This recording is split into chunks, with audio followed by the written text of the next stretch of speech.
రామాయణ ఉత్తరకాండ 108 సర్గ. ఇక్కడ శ్రీరామచంద్రుడు తన సోదరులతో సుగ్రీవాది వానరులతో పరంధామానికి వెళ్ళటానికై నిశ్చయించుకోవటం, అలాగే విభీషణ్ణి, హనుమంతుణ్ణి, జాంబవంతుణ్ణి మాత్రం భూలోకంలో ఉండాలని ఆ ప్రభు ఆదేశించటం గురించి చెప్పబడి ఉంది. ते धूता रामवाक्येन चोदिता लघुविक्रमाः प्रजग्मुर्मधुरां शीघ्రం చక్రుర్వాసం చ నాధ్వని. చాలా వేగంగా వెళ్ళగలిగిన ఆ దూతలు శ్రీరాముణ్ణి ఆదేశాన్ని అనుసరించి త్వరగా వెళ్ళి మధురాపురానికి చేరుకున్నారు. వారు తమ ప్రయాణంలో ఎక్కడా కూడా ఆగకుండా అంత త్వరగా అక్కడికి వెళ్ళారు. తేతు త్రిభిరహోరాత్రైః సంప్రాప్య మధురామత శత్రుఘ్నాయ మధత్తత్వం ఆచక్యుః సర్వమేవ తత్. ఆ మధురా నగరం చేరటానికి వాళ్ళకి 3 రోజులు పట్టింది. ఇప్పుడు వెళ్ళటానికి 3 రోజులు పట్టిందంటే రావటానికి అంతే పడుతుంది. ఇలా 3 రోజులకు అక్కడికి చేరుకున్నారు. ఆ దూతలు ఆ విషయాలన్నిటినీ కూడా శత్రువుడికి పూర్తిగా వివరించి మరీ చెప్పారు. లక్ష్మణస్య పరిత్యాగం ప్రతిజ్ఞాం రాఘవస్య చ పుత్రయోరభిషేకం చ పౌరానుగమనం తథా.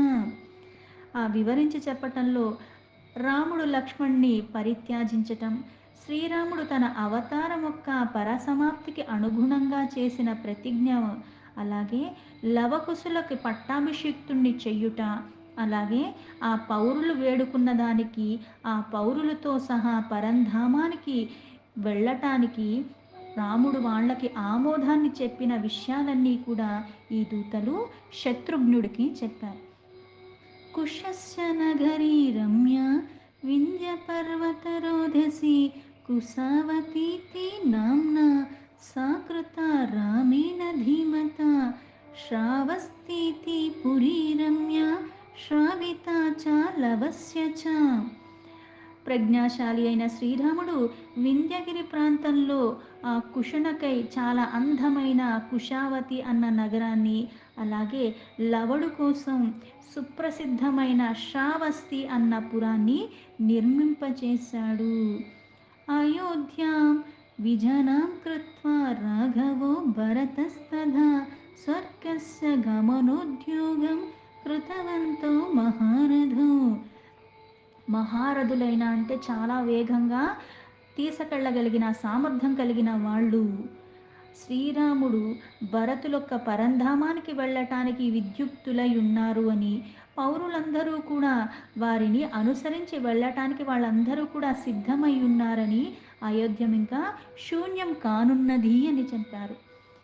ఏవం సర్వం నివేద్యాశు శత్రుఘ్నాయ మహాత్మనే వీరే ముస్తే తతో ధూతాః త్వరరాజేతి చాబ్రువన్.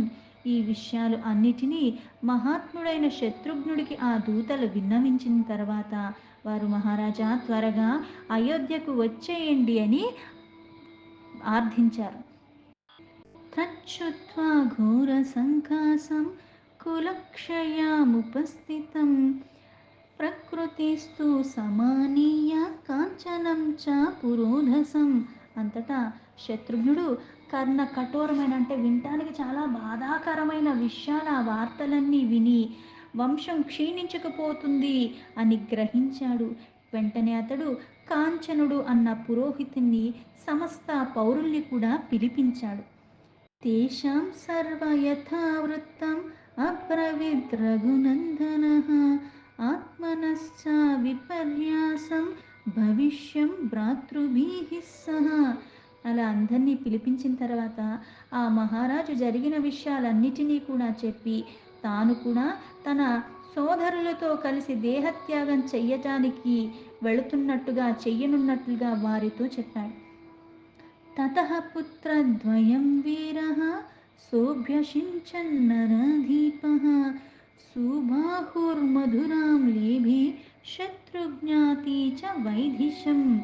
తర్వాత మహావీరుడైన ఆ శత్రుఘ్నుడు తన ఇద్దరు కొడుకులకి కూడా పట్టాభిషిక్తుణ్ణి చేసి మధురా నగరాన్ని సుబాహు అలాగే విభీషణకు శత్రుజ్ఞాతి ఆ ప్రభువులుగా చేశారు. వెంటనే ఆ మహారాజు ఆ మధురా రాజ్యానికి వాళ్ళందరినీ నియమించాడు. ద్విధా కృత్వా తు తాం సేనాం మాధురిం పుత్రయోర్ద్వియోః ధనం చ యుక్తం కృత్వా వైస్థాపయామాస పార్థివః. శత్రుఘ్నుడు తన ఇద్దరు పిల్లలకి కూడా ఆ మధురా రాజ్యాన్ని ఆ సేనని కానీ అన్ని ఆ రాజ్యంలో ఉన్నవన్నీ కూడా రెండు భాగాలుగా చేశాడు. రెండు భాగాలుగా విభజించి ఆ తగిన ధనాన్ని అక్కడ ఉన్న సేనని అలాగే సమస్తాన్ని కూడా ఇద్దరికి సమానంగా ఇచ్చాడు.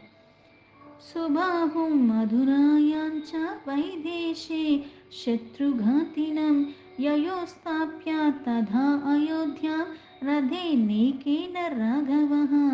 అలా విభాగాలు చేసి వాళ్ళకి అన్నీ ఇచ్చిన తర్వాత కొడుకులకి సుబాహుని మధురయందు, శత్రుజ్ఞాతి అన్న కొడుకుని విదిషయందు నిలిపి తాను మళ్ళీ తన రథం మీద అధిరోహించి అయోధ్యకి చేరుకున్నాడు శత్రుఘ్నుడు.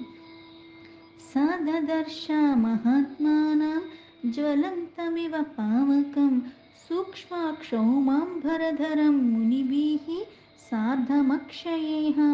తర్వాత శత్రుఘ్నుడు మహాత్ముడైన శ్రీరాముణ్ణి, అంటే ఇక్కడ 3 రోజులు వీళ్ళకి వెళ్ళటానికి పట్టింది, విరామం లేకుండా అంతే 3 రోజులు శత్రుఘ్ని కూడా పట్టింది. అంటే రాముడు నిర్ణయం తీసుకున్నాక మళ్ళీ 6 రోజులు ఆగాల్సి వచ్చింది.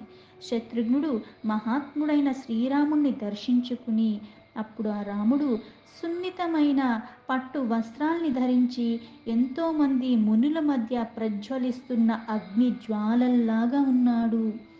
సోభివాద్య తతో రామం ప్రాంజలిః ప్రయతీంద్రియః ఉవాచ వాక్యం ధర్మజ్ఞం ధర్మమేవానుచింతయన్. జితేంద్రుడై అంటే ఇంద్రియాల్ని నిగ్రహించుకున్నవాడే, జయించినవాడే ఆ క్షత్రుఘ్నుడు ఆ పాదాభివందనం రాముడికి చేశాడు. తర్వాత ఆయనకి నమస్కరించు స్వధర్మాన్ని స్మరించుకుంటూ, స్వధర్మం అన్నది ఏంటి అంటే ఏదైతే ఈ నలుగురు ఆ పరమాత్మ యొక్క అంశలే 4 వంశాలుగా అంటే 4గా విభాగాలు చేసుకుని అక్కడ ఉన్నారు. అందుకే శత్రుఘ్నుడు ఆ మహావిష్ణువు యొక్క 4వ అంశం. అందుకే రామచంద్ర ప్రభువుకి తన అవతారం చాలించే సమయం ఆసన్నమైందంటే వీళ్ళు కూడా వెళ్ళిపోవాలి. అందుకని ఆయన్ని అనుసరించడానికి ధర్మానికి కట్టుబడి అలా ఉండిపోయాడు, తన స్వధర్మాన్ని ఒక్కసారిగా స్మరిస్తూ. కృత్వాభిషేకం సూతయోః యుక్తం రాఘవనందన తావానుగమనే రాజన్ విద్ధి మాం కృత నిశ్చయం. ధర్మజ్ఞుడైన ఆ ప్రభుతో ఇలా విన్నవించాడు. మహారాజా, ఓ రఘురామ, నా ఇద్దరు కొడుకుల్ని కూడా నేను పట్టాభిషిక్తుని చేసేశాను. నేను కూడా నిన్ను అనుసరించి రావటానికి నేను కృతనిశ్చయుడనై ఉన్నాను. అంటే నా బాధ్యతలన్నీ కూడా నేను చక్కగా నిర్వర్తించేసి అవన్నీ అప్పచెప్పేశాను కాబట్టి నేను కూడా నీతో పాటే రావటానికి నేను కూడా ఆనందంగా అన్నీ సిద్ధపరచుకున్నాను అని. నాచ అన్యదపి భక్తవ్యం అతో వీరాన శాసనం విలోక్యమానమిచ్చామి త్వద్విధేన విశేషతః. తస్య తాం బుద్ధిమక్లీభాం విజ్ఞాయ రఘునందనః బాణమిత్యేవ శత్రుఘ్నం రామో వాక్యమువాచః. మహావీర, నా ఈ విన్నపాన్ని నువ్వు కాదనకు. విశేషించి నీ అనుగ్రహానికి పాత్రునవ్వాలని నేను కోరుకుంటున్నాను. అంతటా శ్రీరాముడు శత్రుఘ్నుడ దృఢ నిశ్చయాన్ని తెలుసుకుని తన వెంట రావటానికి తాను కూడా ఆమోదించి వెంటనే అలానే అని చెప్పాడు. తస్య వాక్యస్య వాక్యాంతే వానరాః కామరూపిణః వృక్షరాక్షస సంఘాశ్చ సమాపేతురనేకశః. శ్రీరాముడు ఇలా పలుకుతుండగానే కామరూపులైన అంటే కోరికతో ఏ రూపానన్నా మారగలిగినంత ఉన్న సమర్థత ఉన్న వానరులు, లెక్కకు పెట్టలేని భూలోక రాక్షసులందరూ కూడా గుంపులు గుంపులుగా అక్కడికి చేరిపోయారు. సుగ్రీవం తే పురస్కృత్య సర్వ ఏవ సమాగతాః తే రామం ద్రష్టుమనసః స్వర్గాయాభిముఖం స్థితం. పరంధామానికి వెళ్ళటానికి సిద్ధంగా ఉన్న శ్రీరాముణ్ణి దర్శించటానికై చాలా కుతూహలంతో, ఆరాటంతో ఉన్న వారందరూ సుగ్రీవుని యొక్క నాయకత్వంలో ఆ స్వామి యొక్క రాముడొక్క చెంతకి వీళ్ళందరూ చేరారు. దేవపుత్ర ఋషిసూత గంధర్వానాం సుతాస్తథా రామక్షయం విదిత్వా తే సర్వ ఏవ సమాగతాః. వాళ్ళందరూ శ్రీరాముడు యొక్క అవతార సమాప్తి తెలుసుకుని అక్కడికి విచ్చేసి, వారిలో దేవతలొక్క కొడుకులు, మునులొక్క కొడుకులు, గంధర్వులొక్క కొడుకులు అందరూ ఉన్నారు. అంటే ఒక్కొక్కళ్ళు ఒక్కొక్క అంశతో జన్మించిన వాళ్ళు. ఆ వానరులు, రాక్షసులు వీళ్ళందరూ కూడా ఆ శ్రీరాముడి దగ్గరికి వచ్చి ఆయనకి నమస్కరించి ఉన్నారు. తే రామం అభివాద్యోచుః సర్వే వానర రాక్షసాః తవానుగమనే రాజన్ సంప్రాప్తాః కృతనిశ్చయాః. ఆ రాముడికి నమస్కరించి ఆ ప్రభువుతో ఇలా ప్రార్థించారు. మహారాజా, నిన్ను అనుసరించటానికే నిశ్చయించుకుని మేం కూడా వచ్చాము. అందుకని మమ్మల్ని కూడా నీతో రావటానికి అనుమతించు అని. యది రామ వినాస్మాభిః గచ్చేస్వం పురుషోత్తమ యమదండమివోద్యమ్య త్వయాస్మా వినిపాతితాః తైరేవ ముక్తః కాకుత్సో బాఢం ఇత్యబ్రవీత్స్మయం. రామా, ఓ పురుషోత్తమ, నువ్వు మమ్మల్ని విడిచిపెట్టి వెళ్ళకు. నీ వియోగాన్ని మేము భరించలేము. మేము నీ సమక్షంలో ప్రాణాలన్నా వదిలేస్తాం కానీ నువ్వు మటుకు మమ్మల్ని విడిచిపెట్టి వెళ్ళకు. వారి ప్రార్థనని ఆలకించి శ్రీరాముడు నవ్వుతూ వాళ్ళతో ఇలా అంటున్నాడు, అలానే అని. అంటే ఈ అవతారం రావటానికి ఇంతకు ముందే ఏర్పాట్లాగా ఎలా అయితే వీళ్ళందరూ అక్కడ అంశులుగా, ప్రతి ఒక్క దేవత అంశాలుగా ఇక్కడ వచ్చారో, వీళ్ళందరూ కూడా మళ్ళీ ఆ పరమాత్మతోనే మళ్ళీ వెళ్ళిపోతున్నారు. ఏతస్మిన్నంతరే రామం సుగ్రీవోపి మహాబలః ప్రణమ్య విధివత్ వీరం విజ్ఞాపయితుముద్యతః. ఈ లోపల మహాబలశాలి అయిన సుగ్రీవుడు వీరుడైన శ్రీరాముడికి విధి విధానంగా నమస్కారం చేస్తూ విన్నవించుకోవటానికి పూనుకున్నాడు. అభిషిచ్య అంగదం వీరం ఆగతోస్మి నరేశ్వర తవానుగమనే రాజన్ విద్ధి మాం కృతనిశ్చయం. మహాప్రభు, కిష్కింద నగరానికి వీరుడైన అంగదుణ్ణి నేను పట్టాభిషిక్తుణ్ణి చేసేశాను. అవన్నీ నా బాధ్యతలు అన్నీ అప్పచెప్పేసి నేను నీ చెంతకి చేరాను. అందుకుని రాజా, నేను నిన్ను అనుసరించి రావటానికి నిశ్చయించుకుని ఉన్నాను. తస్య తద్వచనం శ్రుత్వా రామో రమయతాం వరః వానరేంద్రమతోవాచ మైత్రాం తస్యానుచింతయన్. సుగ్రీవుడొక్క విన్నపాన్ని శ్రద్ధగా విన్న శ్రీరాముడు ఆనందవర్ధనుడు ఆనందంగా అతనితో ఆ స్నేహంతో స్మరించుకుంటూ ఆ వానరేంద్రుడైన సుగ్రీవుడితో రాముడిలా అన్నాడు. సఖే శృణుష్వ సుగ్రీవ నాత్వయాహం వినా కృతః గచ్చేయం దేవలోకం వా పరమం వా పదం మహత్. మిత్రుడా సుగ్రీవా, నీవు లేకుండా నేను దేవలోకానికి కానీ సర్వోత్తమమైన పరంపదానికి కూడా ఎలా వెళ్ళగలను? నేను నీతోనే వెళ్తాను అని. విభీషణమతోవాచ రాక్షసేంద్రం మహాయసాః యావత్ ప్రజా దరిష్యంతి తావత్ త్వం వై విభీషణ రాక్షసేంద్ర మహావీర్య లంకాస్తస్త్వం ధరిష్యసి. తర్వాత మహాయశస్వి అయిన ఆ రాముడు రాక్షసరాజైన విభీషణుడితో మళ్ళీ ఇలా అన్నాడు. ఓ విభీషణ, ఓ మహారాజా, నీ ప్రజలు క్షేమంగా జీవించి ఉన్నంత వరకు నీవు లంకలోనే ఉండి వారిని చూసుకోవాలి. పైగా వారిని ప్రేమతో పరిపాలన నువ్వు చేస్తూనే ఉండాలి. యావత్ చంద్రశ్చ సూర్యశ్చ యావత్ తిష్టతి మేధిని యావచ్చ మత్కథాలోకే తావద్రాజ్యం తవాస్త్విహ. పైగా ఎప్పుడు దాకా ఉండాలి లంకలో? సూర్యచంద్రులు ఉన్నంత వరకు, భూమండలం భద్రంగా ఉన్నంత వరకు, ఈ రామాయణ గాథ లోకంలో ప్రచలితం అవుతున్నంత వరకు, అక్కడ వినిపిస్తున్నంత వరకు, చదువుతున్నంత వరకు, చెప్పుకున్నంత వరకు, చర్చించినంత వరకు నీ రాజ్యం అంటే ఈ లోకంలోనే భద్రంగా అది ఎప్పటికీ ఉంటుంది. ఇవన్నీ పోయినప్పుడు అప్పుడు పోతుంది అన్న భావనలో. శాసితస్త్వం సఖిత్వేన కార్యం తే మమ శాసనం ప్రజాః సంరక్ష ధర్మేణ నోత్తరం వక్తుమర్హసి కిం చ అన్యద్ వక్తుమిచ్చామి రాక్షసేంద్ర మహామతి. మిత్రభావంతో నేను నీ కర్తవ్యం గురించి ఇట్లా మాట్లాడుతున్నాను, అంతేగాని నా మీద నీకు ప్రేమ లేదని కానీ, లేకపోతే నాకు నీ పట్ల అంత లేదని, నిన్ను రావద్దని కాదు నేను చెప్పేది. ధర్మనిరతలో ప్రజా పాలన చేస్తూ నువ్వు ఉండు, ఇది నా ఆజ్ఞ. దీనికి మారు ఒక్క మాట కూడా మాట్లాడద్దు. బుద్ధిమంతుడువైన ఓ రాక్షస రాజా, నేను చెప్పినట్టుగా నువ్వు అనుసరించి నీ పరిపాలన ధర్మబద్ధంగా నువ్వు కొనసాగించు అన్నాడు. ఆరాధయా జగన్నాథం ఇక్ష్వాకు కులదైవతం ఆరాధనీయం అనిశం సర్వే దేవ్యేహ సవాసవేహ. ఇక్ష్వాకు కులదైవమైన జగన్నాథుణ్ణి ఆరాధిస్తూ ఉండని విభీషణుడికి చెప్పాడు రాముడు. ఆ స్వామి నిత్యము ఇంద్రాది సకల దేవతలందరికీ కూడా ఆరాధనీయుడు.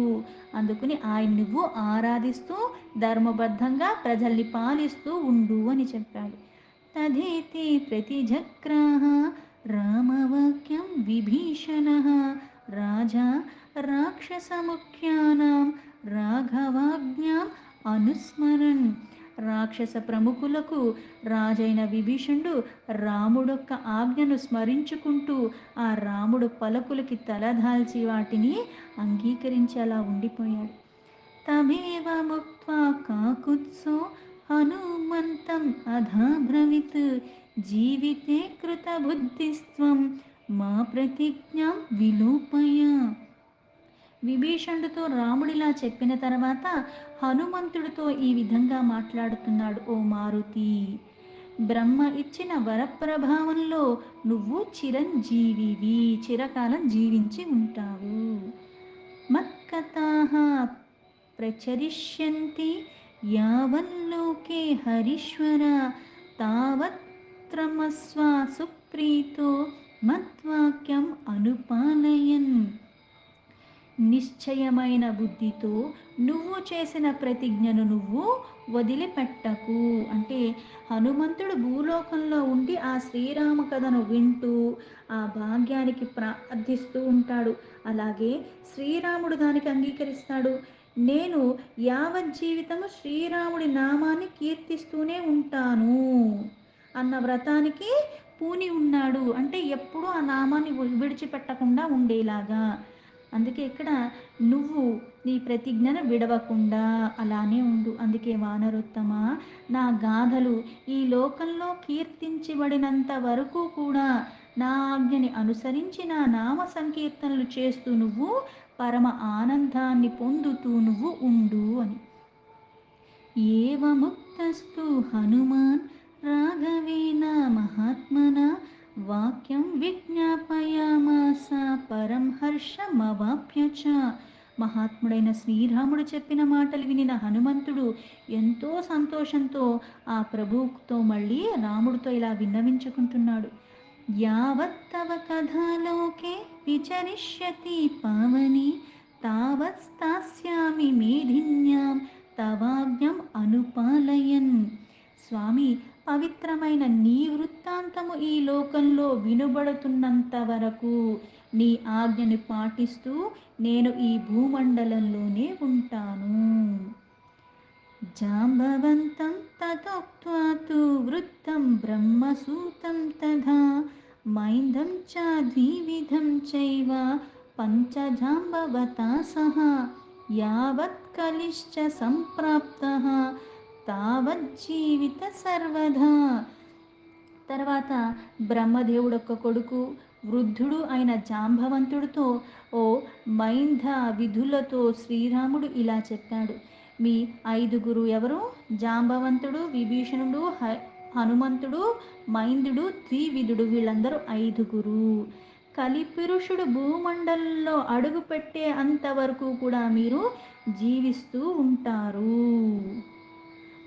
అంటే వీరిలో భూమండలంలో అక్కడ కలిపురుషుడు వచ్చేదాకా వీళ్ళందరూ కూడా జీవించే ఉంటారు. అందుకే చిరంజీవులు. తానేవ ముక్త కాకుత్సహ సర్వాస్తాన్ వృక్షవానరాన్ ఉవాచ బాఢం గచ్చధ్వం మయా సార్థం యదీప్సితం. హనుమంతుడు, విభీషణుడు కూడా ప్రళయకాలం వరకు ఉంటారు అని ఇంతకు ముందు చెప్పాడు. ఎక్కడ వరకు అయితే రామనామం వినిపించదు. అలా అయితే విభీషణుడికి ఏం చెప్పాడు? సూర్యచంద్రులు ఉన్నంత వరకు, భూమి భద్రంగా ఉన్నంత వరకు నువ్వు ఉంటావు, పైగా రామాయణ గాథ లోకంలో వినిపించేంత వరకు ఉంటావు అని. అందుకే తక్కిన వారందరూ కూడా, వీళ్ళిద్దరూ మాత్రం రామాయణ గాథ వినిపించేదాకా ఉంటారు.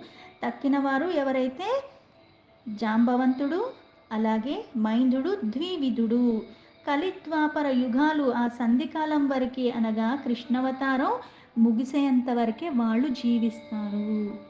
వారితో ఇట్లా చెప్పిన తర్వాత శ్రీరాముడు, వానర భల్లోక వీరులందరిలోనూ మీరు కోరిన రీతిగా నాతో పాటు పరమపదాన్ని చేరుదురుగాక అని చెప్పాడు. దీంతో వాల్మీకి మహర్షి విరచితమైన ఆదికావ్యమైన శ్రీమద్ రామాయణంలో ఉత్తరకాండలో 108 సర్గా సంపూర్ణం.